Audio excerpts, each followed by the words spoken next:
ভারতীয় সেনায় কর্মরত জলপাইগুড়ি ধূপগুড়ি পৌরসভার 15 নম্বর ওয়ার্ডের বাসিন্দা সুকান্ত রায়।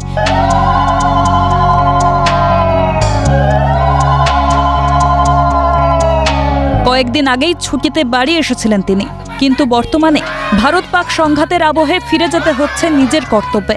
মঙ্গলবার ধূপগুড়ির বাড়ি থেকে রওনা দেওয়ার আগে সুকান্ত রায়ের জন্য পুজোর আয়োজন করে প্রতিবেশীরা। রীতিমতো স্লোগান, ধ্বনি ও ভারতীয় পতাকা দিয়ে বরণ করা হয় বীর যোদ্ধাকে। স্থানীয় মন্দিরে পুজো শেষের পর প্রবীণদের প্রণাম করে আশীর্বাদ নিতে দেখা যায় সুকান্ত রায়কে। ঘরের সন্তান বীর যোদ্ধার মতো পাকিস্তানকে পরাজিত করে বাড়ি ফিরতে পারে, এমনটাই প্রার্থনা স্থানীয়দের।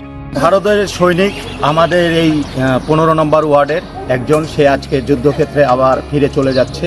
তাকেই আমরা সংবর্ধনা এবং আশীর্বাদ করতে আসছি যে সে সুস্থ মতন সংগ্রাম করে পাকিস্তানকে হারিয়ে সে আবার ফিরে আসতে পারে ঘরে, এই আশা রেখে আমি আজকে তার জন্য পূজা দেওয়া হলো এবং তাকে আশীর্বাদ করে ভগবানের কাছে প্রার্থনা করে তাকে যুদ্ধক্ষেত্রে পাঠানো হলো। তার পরিবারের পাশে এবং তাকে যাতে তার মনোবল ভেঙে না যায়, তার যাতে হৌসলা বাড়ে, সেই কারণেই আমরা তাকে তার এই যাত্রার সময় তার যাত্রা শুভ হোক। আমরা আমাদের এই মন্দির, বিষ্ণু মন্দির, শিব মন্দির, মায়ের কাছে, বাবার কাছে আমরা প্রার্থনা করি।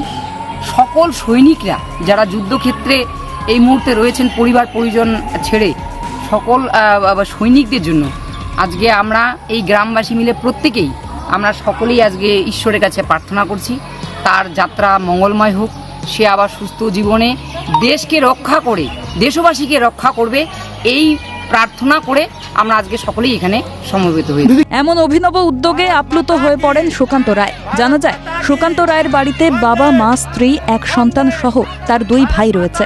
ঘরের ছেলে যাচ্ছে শত্রু দেশের সঙ্গে লড়াই করতে। এমন আবহে আবার কতদিনে ঘরের ছেলে ঘরে ফেরে, তারই অপেক্ষায় এলাকাবাসী।